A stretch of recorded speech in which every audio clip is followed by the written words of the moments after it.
Assalamualaikum warahmatullahi wabarakatuh.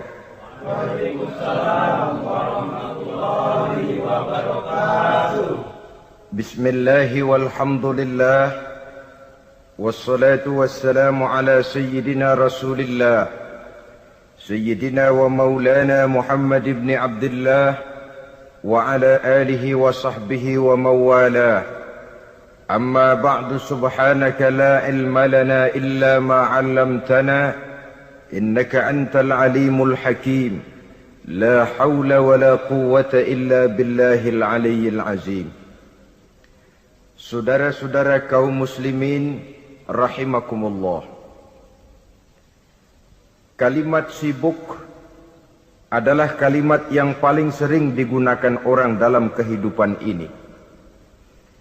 Lebih sering lagi kalimat sibuk dijadikan kambing hitam dalam berbagai persoalan, termasuk dalam kehidupan beragama. Kadang-kadang kita bertanya kepada seseorang, kenapa tadi malam tidak hadir di pengajian? Jawabannya, sibuk. Kenapa Jumatan tidak kelihatan di masjid? Jawabannya, sibuk. Kenapa dalam peringatan hari keagamaan tidak kelihatan aktif? Jawabannya, sibuk. Kalau kita berbicara soal sibuk, siapa sesungguhnya orangnya dalam hidup ini yang tidak sibuk? Makin tinggi status sosial, akan makin tinggi pula tensi kesibukan yang kita hadapi. Masalahnya ialah kita yang bisa mengatur kesibukan atau malah kesibukan yang mengatur kita. Kalau kesibukan yang mengatur kita, insya Allah sampai tua sibuk terus. Tapi kalau kita bisa mengatur kesibukan, artinya dalam hidup ini ada semacam, bahasa kerennya, description of job. Ada semacam pengaturan waktu, ada semacam pembagian tugas di dalam kehidupan. Maka pada pertemuan kali ini kita akan berbicara tentang bagaimana mengatur waktu dalam hidup menurut contoh yang diberikan oleh Rasulullah sallallahu alaihi wasallam.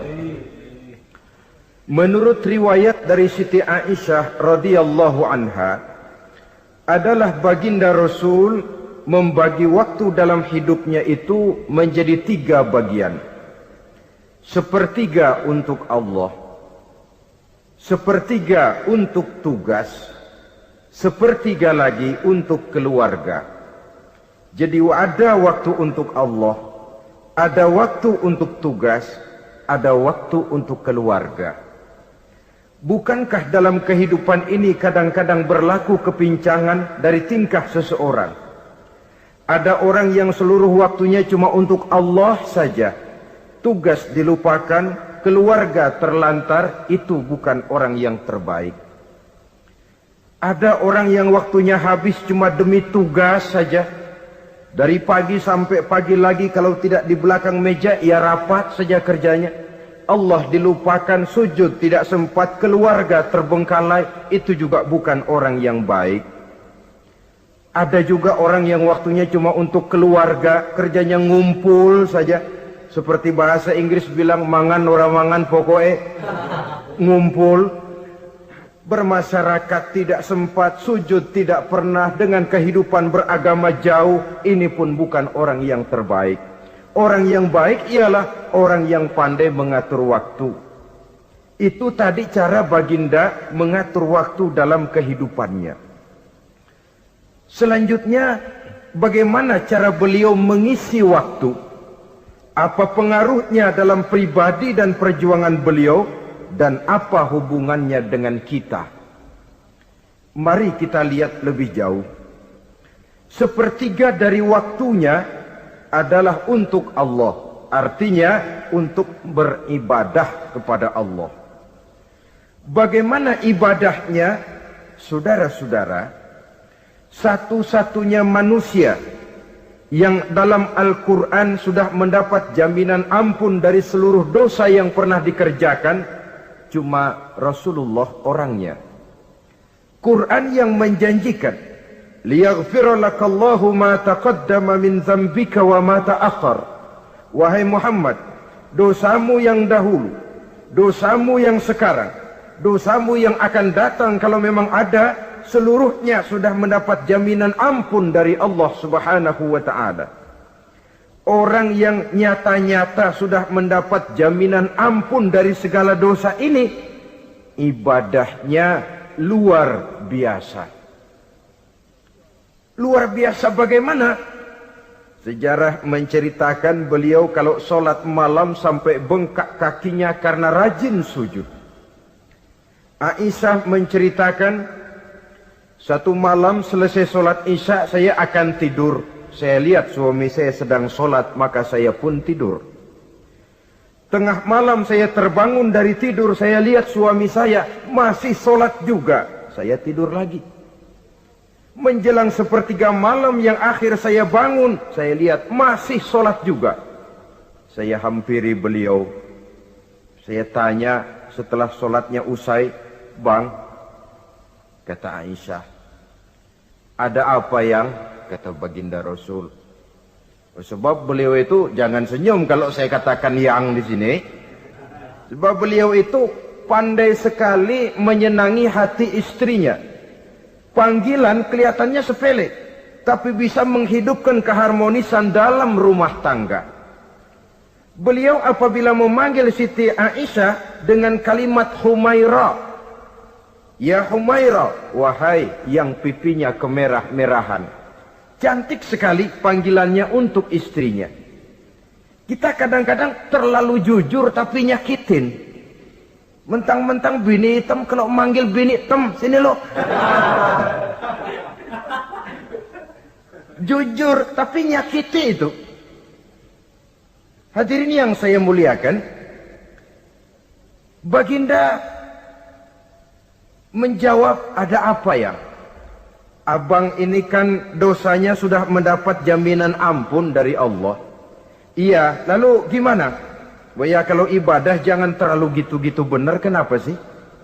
Orang sudah dapat jaminan ampun itu kan mestinya tenang, aman. Ini malah seolah-olah beliau orang yang paling banyak mempunyai dosa. Tidak puas melaksanakan hanya sholat yang wajib ditambah dengan yang sunnah-sunnah. Tidak usah gitu-gitu benar lah bang, sudah dapat jaminan ampun ini." Terhadap usul istrinya ini, apa jawab beliau? Sederhana, tapi melambangkan sikap jiwa yang luhur. Beliau menjawab, "Aisyah, afala uhibbu an akuna abdan syakura?" Yang, apa saya tidak senang kalau saya ini oleh Allah mendapat gelar abdan syakura, hamba yang pandai bersyukur, hamba yang tahu berterima kasih. Makin diampuni, makin banyak sujud saya. Makin diampuni, makin banyak ibadah saya kepada Allah. Inilah prinsipnya. Saudara-saudara, oleh karena ibadahnya demikian rupa, Allah lalu dekat. Oleh karena Allah dekat, perjuangan beliau itu, walaupun Quraisy melakukan segala macam cara dan usaha, mengeluarkan segala daya dan dana, kemampuan dan kekuasaan, tidak pernah berhasil mematahkan, walaupun berhasil menekan perjuangan baginda Rasulullah sallallahu alaihi wasallam. Coba kalau kita buka sejarah, beliau itu kan mulai berjuang sendiri, yang dihadapi masyarakat yang keras, kasar, brutal. 14 abad yang lalu, semenanjung Arabia terkenal sebagai masyarakat yang jahiliyah, di mana maksiat dan munkarat merajalela. Sembahan adalah berhala. Anak perempuan lahir dibunuh hidup-hidup. Itu zaman dulu, zaman sekarang pun tidak jauh bedanya. Malah kalau zaman dulu dikubur hidup-hidup, sekarang sebelum lahir sudah dibunuh. Yang namanya abortus itu. Kadang-kadang aneh, kita mengadakan operasi bersih, dilarang buang sampah sembarangan. Kalau sudah buang sampah saja tidak boleh sembarangan, tahu-tahu zaman sekarang ini bayi dibuang di tempat sampah. Bukan lagi kertas, bukan lagi kardus, bayi dibuang di comberan. Kan lebih sadis sebenarnya dari jahiliyah 14 abad yang lalu. Judi di zaman dulu 14 abad yang lalu merajalela, menyentuh segala lapisan masyarakat. Di zaman sekarang pun judi tidak kurang hebatnya, cuma tentu dengan bahasa yang lain. Apalagi di zaman sekarang orang pandai menghaluskan bahasa, mensamarkan istilah. Judi disebut sumbangan umpamanya, sehingga orang lalu tidak terasa bermain judi, terasanya ikut nyumbang. Itu sekedar istilah yang merangsang orang sebenarnya. Masyarakat yang semacam ini yang dihadapi oleh baginda Rasul. Diangkat jadi Rasul umur 40 tahun lalu mulai berjuang. Mula-mula secara sembunyi dakwahnya itu. Dari pintu ke pintu, dari rumah ke rumah, dari orang ke orang. Hasilnya 3 tahun gerilya berdakwah, dapat pengikut tidak lebih 11 orang. Sudah tidak digaji, tidak dapat beras, hidup pun miskin. 3 tahun dakwah, dapat pengikut 11 orang. Ustadz mana zaman sekarang yang masih mau ngajar? Kalau 3 tahun buka pengajian, yang ngaji cuma 11, bubar. Kiai mana yang masih mau buka pondok? Kalau 3 tahun buka pesantren, santrinya cuma 11. Pemimpin mana yang masih mau kampanye? Kalau 3 tahun kampanye dapat pemilih cuma 11, bangkrut. Tapi tidak dengan Rasul. 3 tahun berlalu, turun perintah fasda bima tu'mar. Tidak usah berdakwah secara sembunyi, Muhammad, sampaikan saja Islam secara terbuka. Mulailah beliau berdakwah secara terbuka, terang-terangan. Mula-mula Quraisy dikumpulkan dekat Ka'bah. Kumpulah Abu Jahal, Abu Lahab, Abu Sufyan dan gembong-gembong Quraisy. Di sana buat pertama kali secara terbuka baginda Rasul pidato. Tuan-tuan Quraisy, apakah tuan-tuan percaya kepada saya? Percaya.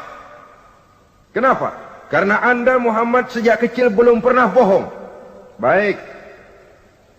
Jikalau memang tuan-tuan percaya kepada saya, maka mulai hari ini saya serukan kepada tuan-tuan, ankizu anfusakum minan nar.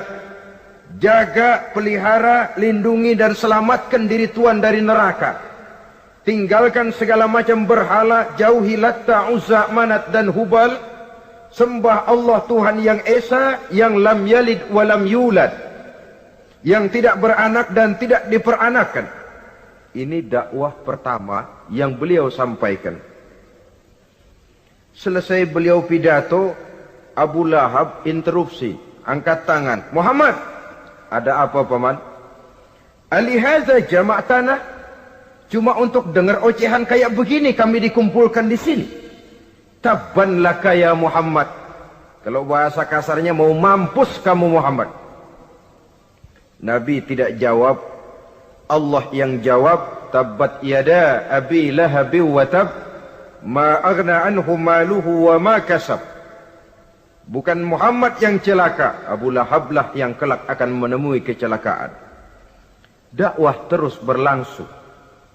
Ketika dakwah secara terbuka sudah dimulai, hambatan dan tantangan mulai datang. Sejak dari teror mental sampai kepada teror fisik. Dan puncaknya terjadi pada saat beliau berumur 53 tahun. Di mana Quraisy mengadakan rapat di satu rumah yang disebut Darul Arqam. Kumpulah di situ dedengkot Quraisy. Siapa lagi kalau bukan Abu Jahal, Abu Lahab? Mereka rapat pleno lengkap.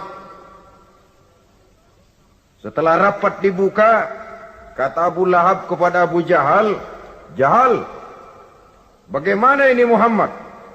Iya, bagaimana? Apalagi yang belum kita lakukan, kata Abu Jahal. Kita fitnah sudah. Kita caci maki tiap hari. Kita lontari kotoran onta. Sahabat-sahabatnya kita bantai. Tapi mereka tetap tegar.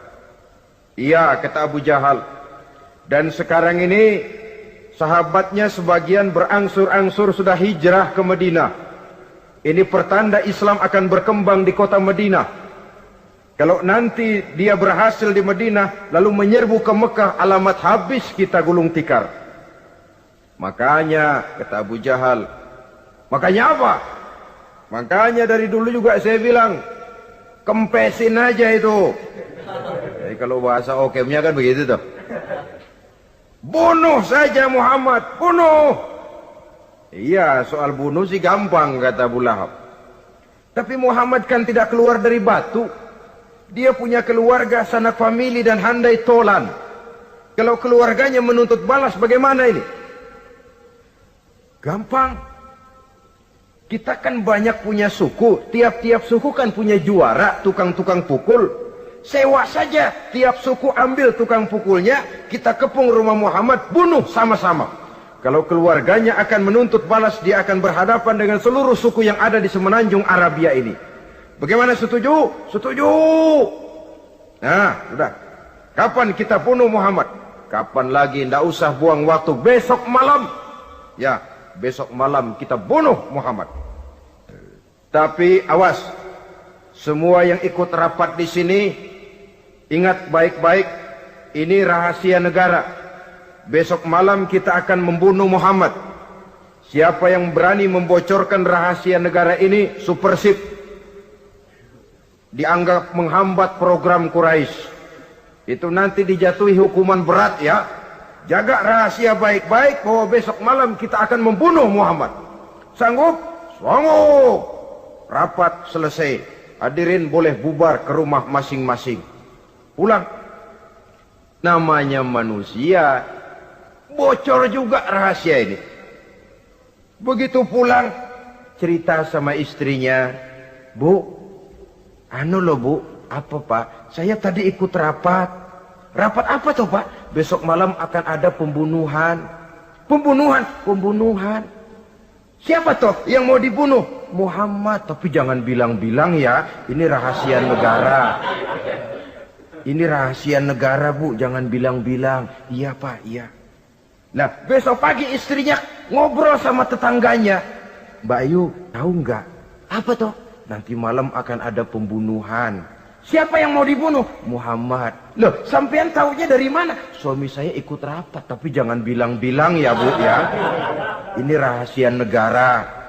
Jangan bilang-bilang. Nanti yang satu sampaikan lagi, jangan bilang-bilang. Terus jangan bilang-bilang, akhirnya berita tersebar. Sehingga pagi hari itu sebagian besar penduduk Mekah sudah tahu kalau nanti malam akan ada pembunuhan. Maka lepas zuhur, Mekah itu mulai tegang. Yang simpati, aduh kasihan Muhammad nanti malam akan dibunuh. Yang tidak senang, mampus biar dia rasain tar malam. Saudara-saudara, begitu maghrib berbunyi sudah, udara mulai gelap. Penduduk Mekah sudah kunci pintu seperti ada jam malam. Sepi, sesepi-sepinya. Tutup pintu, kunci, bukan tidur, ngintip dari dalam. Lepas jam 8 malam, makin tegang. Masing-masing penduduk ngintip dari pintunya. Sudah berangkat belum orang yang mau bunuh Muhammad? Sudah berangkat belum? Kira-kira jam 9 ini, tukang-tukang pukul lewat mau ngepung rumah Muhammad untuk membunuh beliau. Begitu masuk Mekah, penduduk sudah kunci pintu, tapi mereka tahu kalau semua ngintip. Wah, makin hebat ini yang pemuka Quraisy ini, tukang-tukang pukul ini. Jalannya dibuat gagah-gagah, barisnya dibuat hebat-hebat. Itu injekan tanahnya dalam baris dibuat kenceng-kenceng. Brok, brok, brok, brok, kayak serdadu baris. Lewat dekat rumah penduduk pakai batuk lagi. Yang dari dalam ngintip makin ciut. Wah, ini dia yang mau bunuh Muhammad ini. Sampai di rumah Nabi, dikepung rumah Nabi, di pagar betis. Malam itu di dalam rumah cuma Nabi, Abu Bakar dan Ali bin Abi Thalib. Nabi tahu rumahnya dikepung. Lewat tengah malam beliau berkata, Abu Bakar, saya ya Rasul. Mari kita berangkat hijrah. Baik ya Rasul. Ali, saya ya Rasul. Kamu gantikan saya ya. Gantikan apa ya Rasul? Gantikan tidur di tempat tidur saya. Baik ya Rasul. Masya Allah. Sekali menggantikan mati. Tidur di tempat tidur Rasul pada malam rumahnya dikepung. Resikonya kan mati. Menggantikan mati. Lah kalau menggantikan lurah lumayan. Menggantikan mati. Dan Ali tahu persis resikonya. Dan beliau waktu itu masih muda dan beliau tidak nawar. Baik ya Rasul, saya akan tidur di sini, berangkatlah Tuhan. Berangkat Rasul, ketika keluar dari pintu belakang rumah dikepung rapat, terjadilah keajaiban yang Allah ceritakan. Wa ja'alna min baini aydihim sadda wa min khalfihim sadda fa aghshaynahum fahum la yubsirun. Di muka, di belakang, di kiri kanan dibuatkan dinding oleh Allah, dibutakan mereka. Mereka tidak lihat kalau Muhammad keluar dari rumahnya. Siaga penuh, apel, mata melotot, Nabi lewat nggak kelihatan. Sampai Nabi kemudian menuju Gua Thur, 3 malam 2 hari di sana. Dari sana perjalanan dilanjutkan ke Madinah Al-Munawwarah. Allahu Akbar. Mengarungi gurun pasir yang gersang dan tandus, yang terbentang antara Mekah dan Madinah. Meninggalkan kampung halaman tempat di mana dilahirkan dan dibesarkan. Keluarga yang berbeda akidah terpaksa berpisah. Kok kuat? Kok bisa? Kok sanggup? Di mana rahasia kekuatannya? Beliau punya sandaran vertikal. Ibadahnya kepada Allah. Dengan bahasa kita sekarang, beliau punya backing. Backingnya tidak kepalang tanggung, yang serba maha. Maka saya mengajak kepada seluruh kaum muslimin, di zaman sekarang kan orang lagi main backing-backingan. Ya, nah, siapa yang punya backing punya jalu. Saya cuma mengajak, kalau mau cari backing jangan kepalang tanggung. Carilah backing yang serba maha. Maha gagah, maha tahu, maha adil, maha bijaksana, maha segala-galanya. Dan dialah Allah subhanahu wa ta'ala. Saudara punya backing kolonel, tanggung. Nanti dia pensiun habis. Yang kolonel saja tanggung, apalagi yang kopral. Kalau mau cari backing, carilah backing yang serba maha, Allah Azza wa Jalla. Caranya tentu dekat kepadanya. Untuk dekat kepadanya melalui jalur yang sudah diatur olehnya, melalui Rasulullah Sallallahu Alaihi Wasallam, yaitu solat, ibadah. Makin tinggi nilai ibadah, makin dekat kita dengannya. Makin dekat dengannya, makin banyak fasilitas yang akan diberikan untuk kita. Saudara pegawai negeri ingin cepat naik golongan, itu caranya 2. Pertama, jam kantor disiplin. Jam 7 masuk. Jam 3 pulang. Kalau belum jam pulang, jangan pulang. Yang kedua, tambahan di luar jam kantor, sering-sering datang ke rumah kepala bagian. Apa malam minggu, apa hari minggu, apa bawa jeruk, apa pisang Ambon, kan begitu toh. Ini nanti kan kepala bagian kan nilai. Karyawan saya yang satu ini jam kantornya disiplin, tambahan dia sering datang hari minggu di luar jam kantor, bawa jeruk lagi. Ini mestinya belum naik, lah gue naikin dulu ke atas. Naik, saudara-saudara. Yang saya maksud apa? Itu zuhur, asar, maghrib, isya, subuh, jam kerja resmi itu. Jam kantor.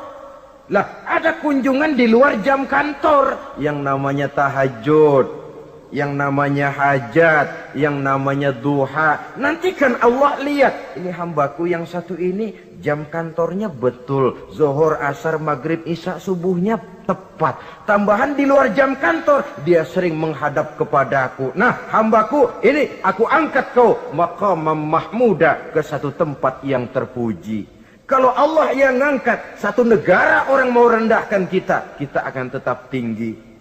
Kalau Allah mau rendahkan, satu negara mau angkat kita, kalau memang dasar mesti nyungsap ke bawah. Inilah perlunya sandaran vertikal.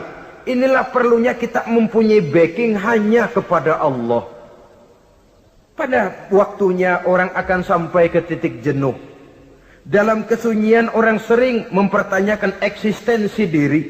Mulai mempertanyakan hakikat keberadaannya.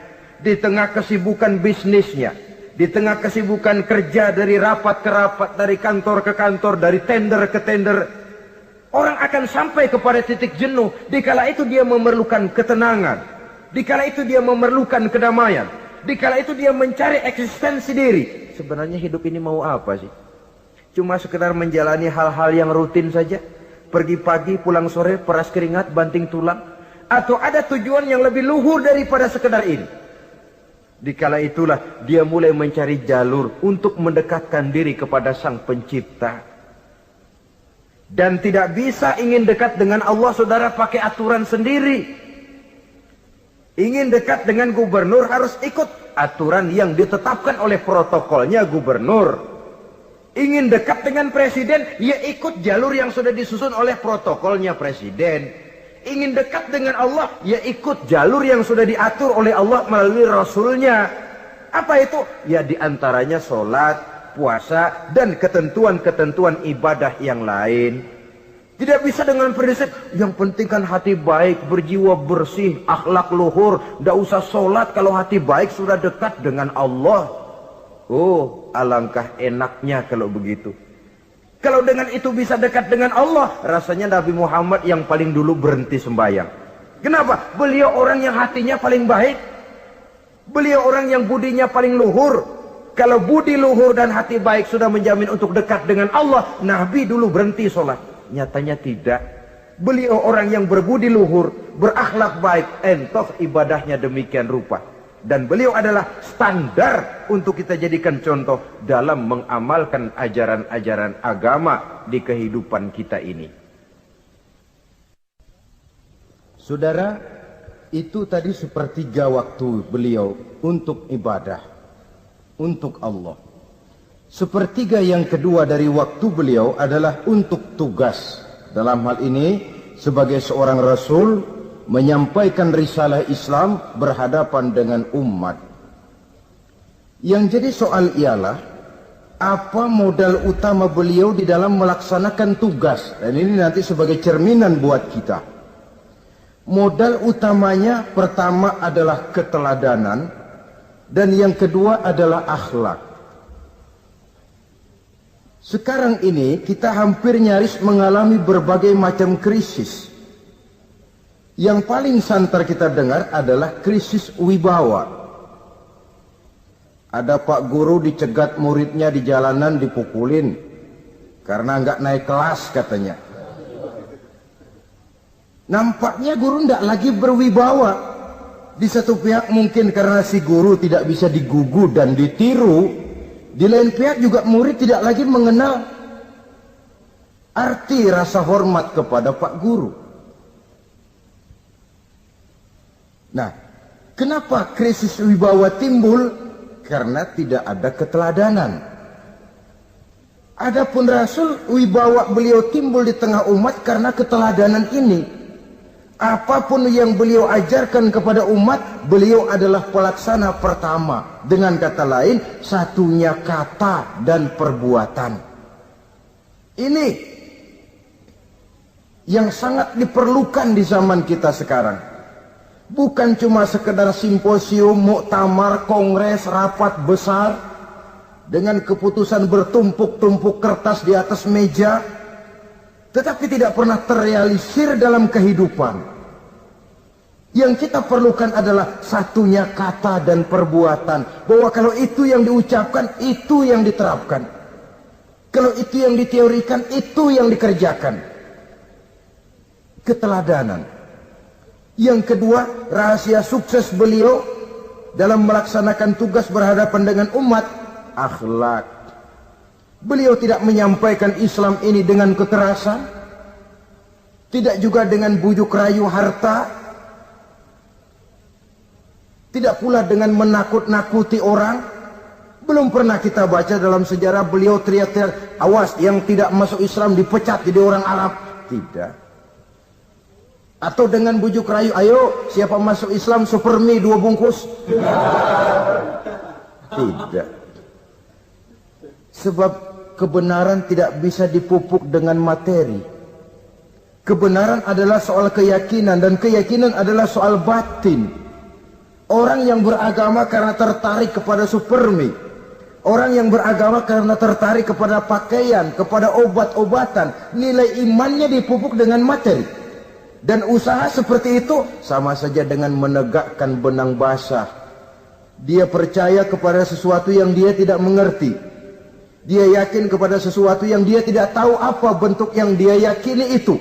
Alangkah malang dan kasihannya orang yang beragama seperti ini. Tidak demikian dengan Rasul. Islam ini adalah satu keyakinan. Keyakinan terhadap kebenaran hanya bisa ditegakkan dalam nurani manusia yang paling mendasar. Karena itu dia tidak bisa dipaksakan. Dan itu pula sebabnya Quran punya prinsip la ikraha fid din. Tidak ada paksaan dalam beragama. Mau Islam silakan, tidak mau Islam silakan. Allah tidak memaksa. Tapi ayat ini jangan disalah pakai. Tidak pernah sholat, ditanya orang, kamu kan Islam kok tidak sholat? La ikraha fid din dong. Salah pakai. Yang tidak ada paksaan dalam beragama itu untuk orang di luar Islam. Kepada tuan-tuan di luar Islam, la ikraha fid din. Tidak ada paksaan masuk Islam. Tapi kalau sudah masuk ke dalam Islam, maka berlaku peraturan Islam. Contohnya begini saja, tidak ada paksaan masuk ke rumah saya. Itu toh. Mau masuk silahkan, tidak mau masuk tidak ada urusan. Tapi sekali saudara masuk ke rumah saya, saudara harus ikut tata tertib yang ada di dalam rumah saya. Kira-kira beragama itu begitu. Tidak ada paksaan masuk Islam. Tapi sekali saudara masuk Islam, maka berlaku peraturan Islam untuk kehidupan saudara. Jadi la ikraha fid din ini buat orang di luar garis. Allah tidak maksa-maksa orang mau masuk Islam, mau tidak. Silahkan saja. Tapi ketika orang mendapat hidayah, masuk ke dalam Islam, peraturan Islam berlaku dalam kehidupannya. Saudara hadirin, kaum muslimin rahimakumullah. Akhlak. Mari kita lihat lebih jauh bagaimana sih akhlak beliau yang mulia itu. Allahu Akbar. Kalau orang berakhlak kepada teman, itu sih biasa. Tapi berakhlak kepada musuh, ini yang luar biasa. Ini yang agaknya Allah saja memuji beliau. Wa innaka la'ala khuluqin azim. Engkau Muhammad benar-benar berada di atas budi pekerti yang luhur dan terpuji. Kalau saya baik kepada orang yang memang baik kepada saya, logis toh. Wajar, memang harusnya. Tapi berbuat baik kepada orang yang jahat terhadap saya, ini yang tidak setiap orang bisa. Nah, sebab itu saya tidak ingin menceritakan akhlak beliau kepada sahabat, namanya juga kepada sahabat. Saya akan kutip beberapa riwayat yang menceritakan bagaimana akhlak beliau kepada orang yang nyata-nyata memusuhinya. Berbagai riwayat menceritakan bagaimana beliau ketika di Taif dilontari orang dengan batu, yang melontari beliau malah mendapat doa, Allahumma hdi qaumi fa innahum la ya'lamun. Ya Allah, berikan hidayah, berikan petunjuk kepada mereka yang melontari saya dengan batu, karena mereka tidak tahu. Kalau saja mereka tahu, mereka tidak akan melontari saya dengan batu. Ya Allah, berikan hidayah kepada mereka. Padahal ketika itu malaikat Jibril menawarkan jasa. Muhammad, kalau kamu mau orang yang melontari kau dengan batu itu hancur, saat ini juga saya angkat Jabal Uhud, saya timpakan mereka biar mati semua. Mau Muhammad? Jangan Jibril, mereka tidak tahu. Kalau saja mereka tahu, mereka tidak akan melontari saya dengan batu. Lebih baik doakan mereka supaya mendapat hidayah dari Allah. dalam kondisi kepepet, dilontari dengan batu, malaikat Jibril datang menawarkan jasa. Beliau lebih memilih mendoakan orang yang berbuat jahat itu. Ya Allah, bukan main. Umumnya kita kan kalau lagi kepepet ada yang nolongin, girang bener. Andai kata kita yang jadi nabi, disambitin orang, datang malaikat Jibril nawarin, bagaimana sikat? Habisin aja dah.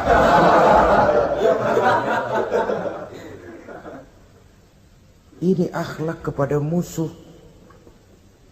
Ketika beliau selesai sholat zuhur, istirahat rebah-rebah, tidur-tiduran di bawah pohon kurma, datang orang kafir yang bernama Daksur yang sudah lama mengintip-ngintip, mencabut dan menghunus pedang. Muhammad, kalau ini saat saya tebas batang lehermu, siapa yang akan menolong engkau? Tidak ada. Yang akan menolong saya Daksur? Iya, Allah yang akan menolong saya. Mendengar Allah, Daksur gemetar, keringat dingin bercucuran, pedang jatuh ke bawah. Diambil oleh Rasul pedangnya, dibalikkan ke leher Daksur. Kalau sekarang saya yang tebas batang lehermu Daksur, siapa yang akan menolong kamu? Tidak ada ya Rasul, kecuali kalau kau mau memaafkan saya. Baik, ambillah kembali pedangmu, kau saya maafkan, dan jangan ulangi lagi perbuatan semacam ini. Lain saat beliau sedang tawaf, diikuti oleh seorang Quraisy kafir. Sambil tawaf, ini kafir Quraisy sudah bawa pisau. Dia pikir nanti di satu sudut yang agak gelap saya tikam Muhammad dari belakang, saya bunuh dia. Jadi kafir ini pura-pura ikut tawaf. Jahatnya orang kafir itu kan begitu, tawaf ya ikut pura-pura tawaf, ada kesempatan sikat dari belakang. Putaran pertama belum ada kesempatan, putaran kedua makin tegang. Pokoknya begitu tempat agak gelap, cabut pisau, hantam saja sudah Muhammad, biar mati sekali di sini. Dan Nabi tahu, oh ini asisten pribadi malaikat Jibril ngasih tahu toh. Jadi malaikat Jibril memberitahu, awas Muhammad, itu di belakangmu orang cuma pura-pura tawaf. Dia bawa pisau mau bunuh kamu, hati-hati Muhammad. Roger, ganti gitu.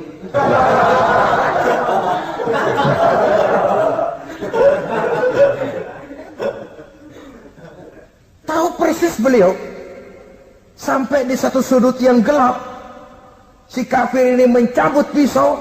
Nabi nengok ke belakang, menoleh Nabi.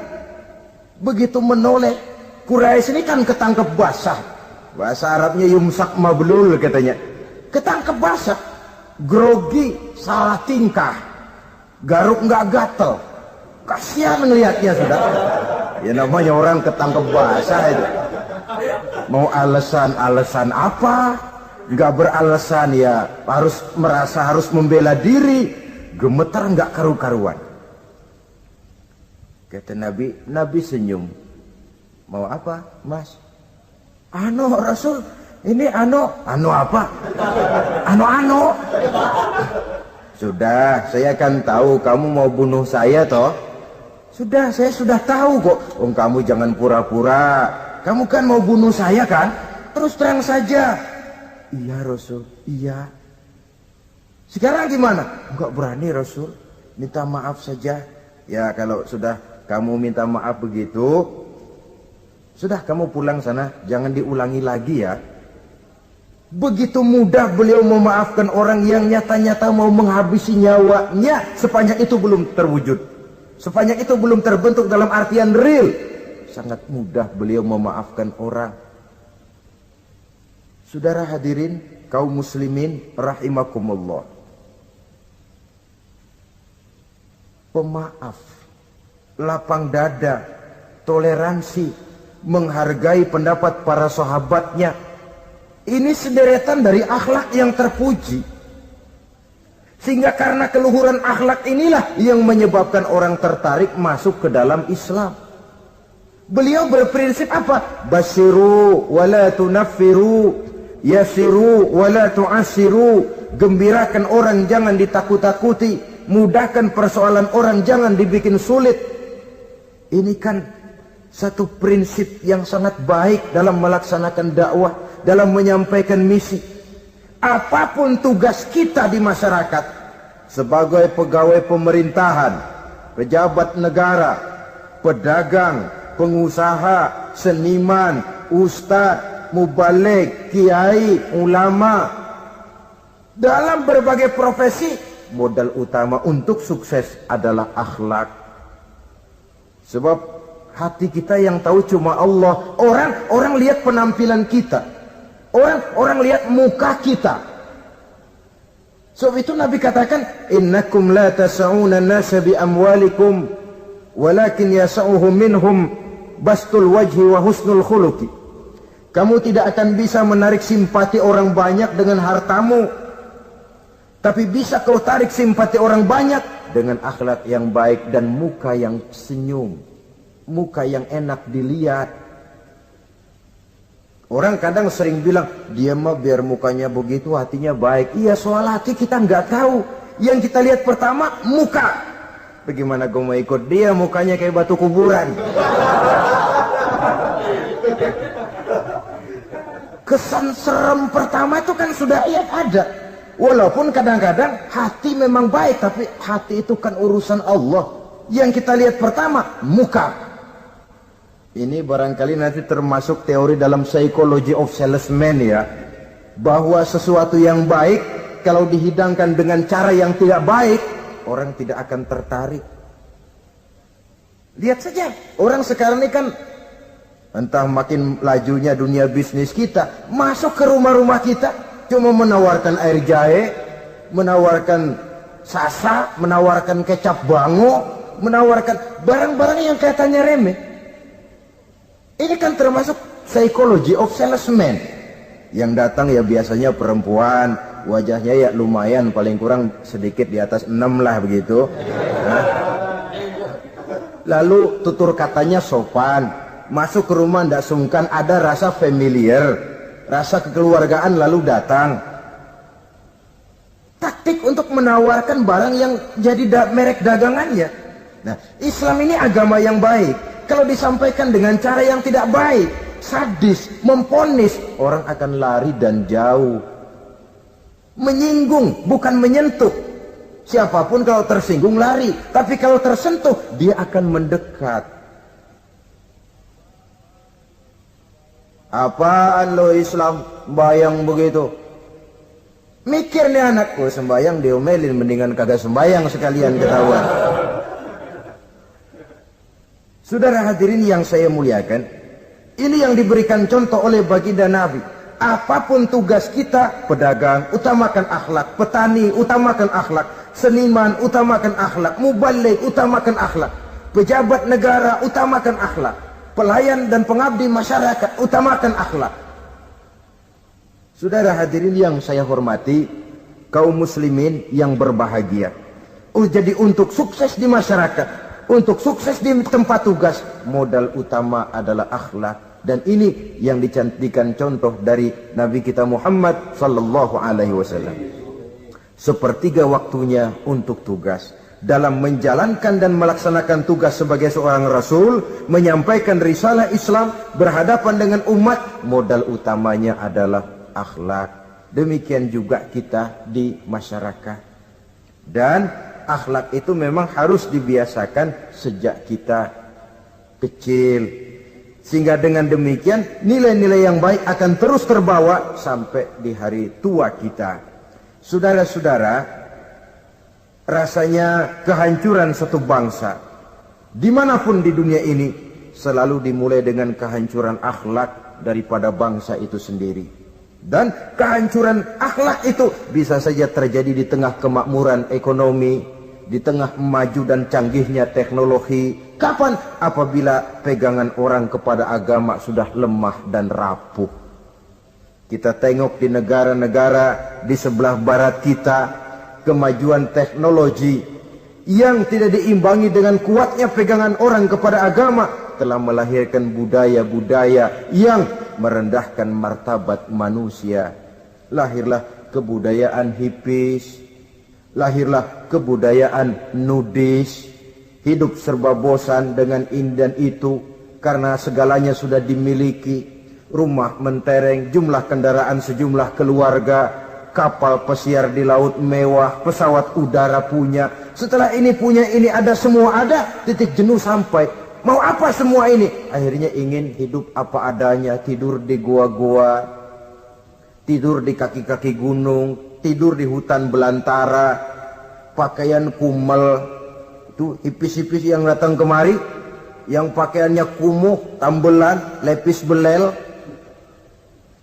Padahal di kantongnya cek, travel cek, dolar. Lain hipis kita, emang benar-benar gembel.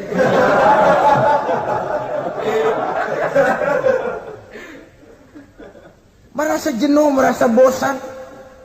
Bahkan sebuah berita dari Jerman, orang terlalu kaya, pulau dibeli. Di pulau itu dia bikin satu klub yang bernama klub nudis. Setiap anggotanya boleh masuk ke pulau itu dengan catatan tidak boleh pakai pakaian selembar pun.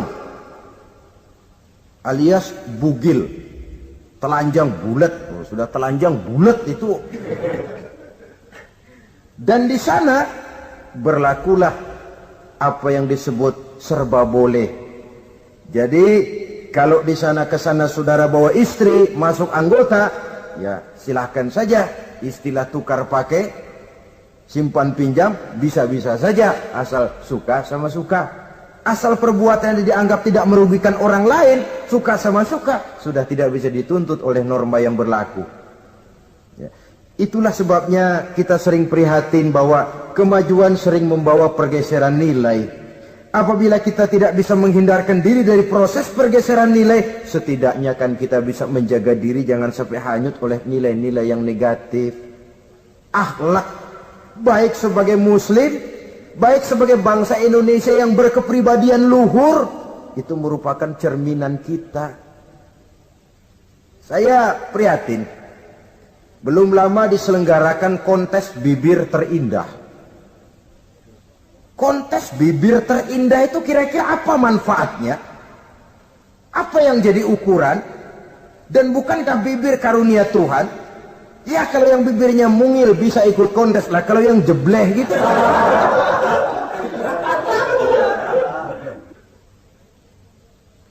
Kontes bibir terindah masih hangat dibicarakan orang. Sudah muncul lagi kontes betis terindah. Nah kalau sudah bicara soal betis ini, kan yang terbayang oleh kita kira-kira ukurannya apa? Yang diukur itu apanya ya? Ya tentu betisnya itu. Nah paling celaka kalau betis-betis yang ikut itu nanti jadi milik panitia semua kan.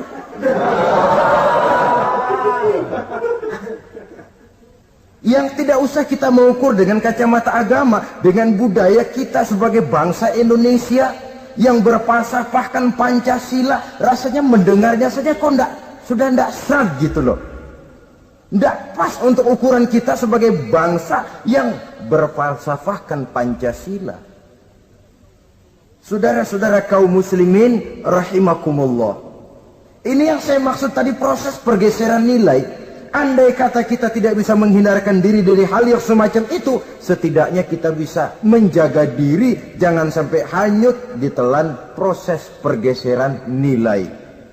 Dan memelihara nilai-nilai akhlak ini dari hari ke hari memang tidak semakin ringan, bahkan akan semakin berat, karena tantangan yang kita hadapi juga akan semakin berat. Inilah sepertiga yang kedua dari waktu beliau untuk melaksanakan tugas. Jadi modal utama dalam melaksanakan tugas akhlak.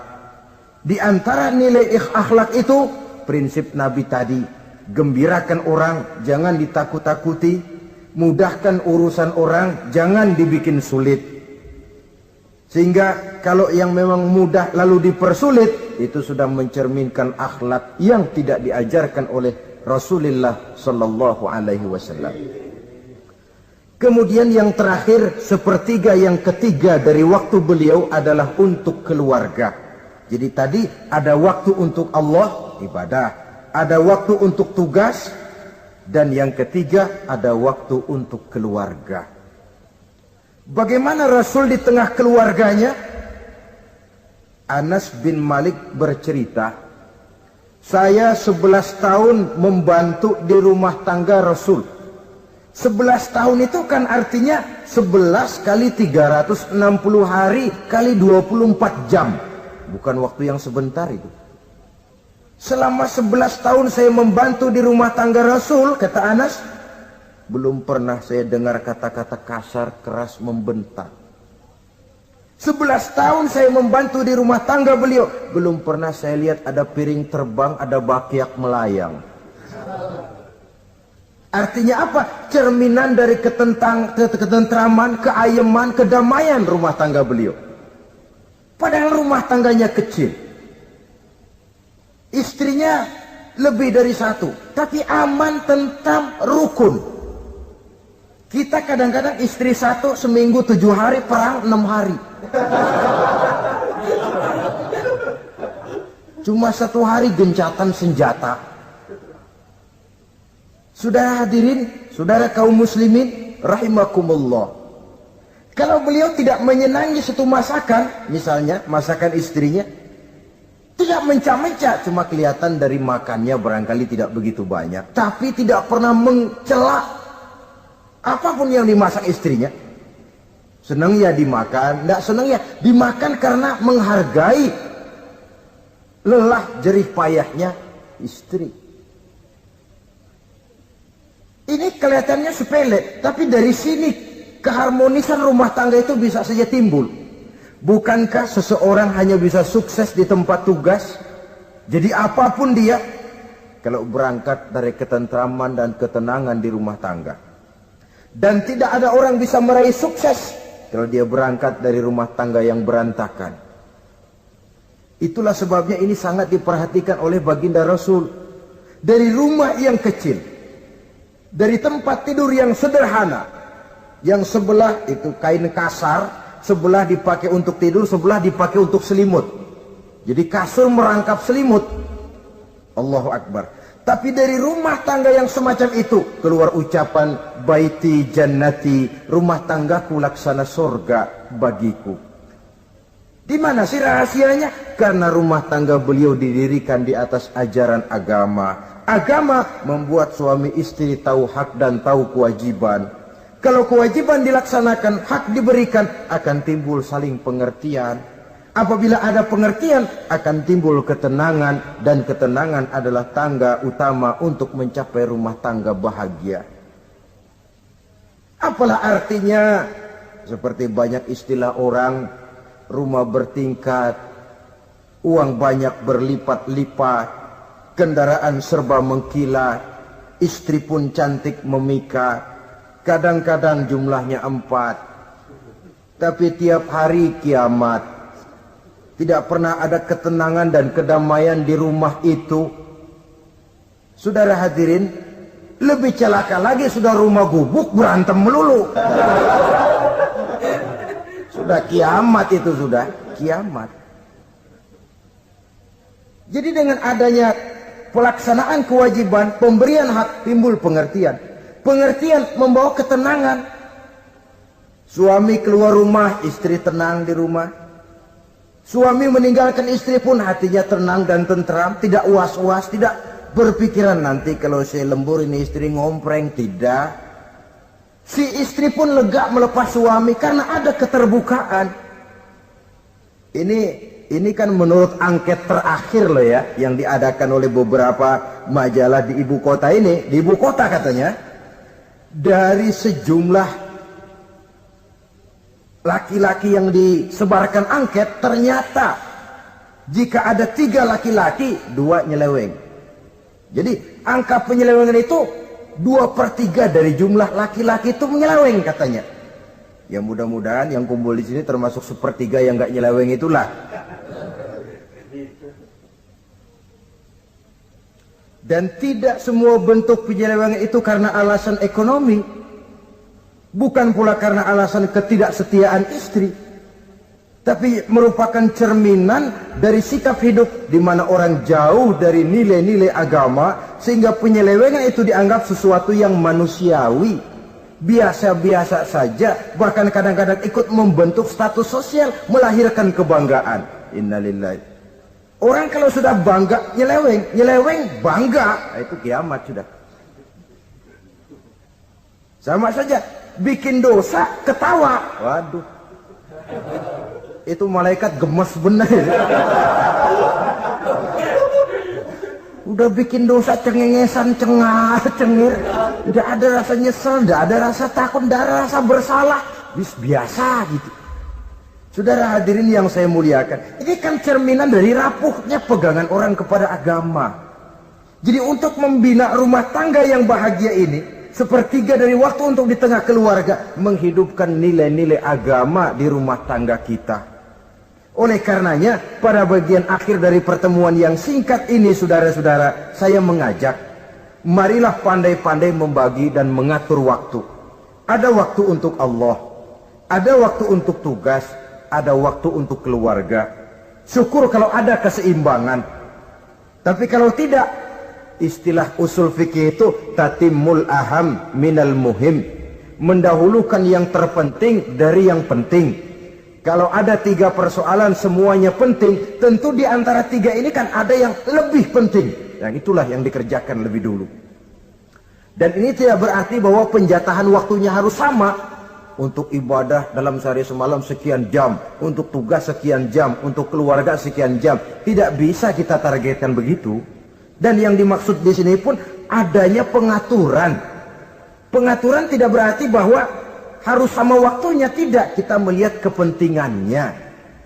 Saudara hadirin, sama saja di zaman sekarang, kalau dengan pembangunan kita ingin menciptakan pemerataan di kalangan rakyat, itu tidak berarti bahwa rakyat Indonesia ini standar ekonominya harus sama semua seperti yang dicita-citakan komunis. Tidak bisa. Menciptakan pemerataan artinya kalau yang kaya bisa semakin kaya, kenapa yang miskin tidak bisa naik jadi sedikit kaya?